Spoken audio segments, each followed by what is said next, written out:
Brilliance Audio presents Honeysuckle Season by Mary Ellen Taylor, performed by Megan Tusing. The unraveling of Olivia's youth had begun in the fall of 1940.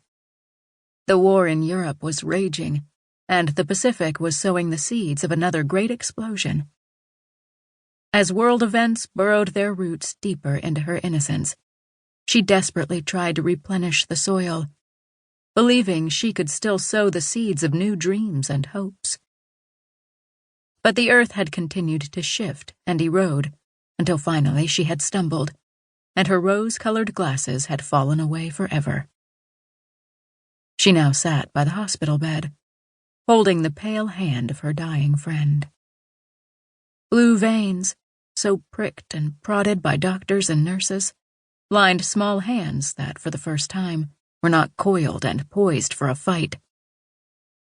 Her old friend appeared at peace, as if she now welcomed death. That was what age did for the lucky. As life stripped away youth and vitality, it also softened some of the regrets, and perhaps exchanged a few devils for angels.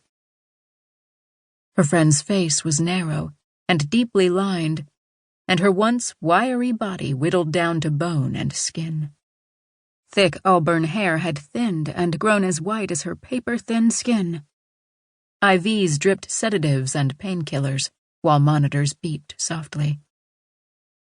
The window shades were pulled closed so that the light did not hurt her eyes. Of all the places she could imagine her old friend dying, it was not here in this dark, sterile room, so far from her home in the lush Blue Ridge Mountains. Olivia almost regretted being here now, and perhaps losing the image of the vibrant, strong girl who had dared life at each curve in the road. As much as Olivia wanted to cling to the old images she treasured of her friend and ignore the ravages of this cancer, to abandon her friend now would be a regret her old shoulders could not bear. Closing her eyes, Olivia stood silent until she felt a gentle stirring in the woman's body. She opened her eyes to see watering blue eyes staring at her. "You came." Her voice sounded strained and weak. Olivia smiled, refusing to give sadness any ground. "Of course I did."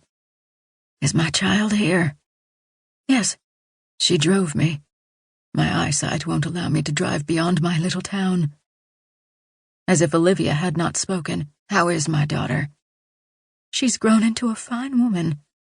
"Good." For a long moment there was silence, broken only by the beep of the monitor. "Thank you for looking out for her." "You did the same for me, didn't you?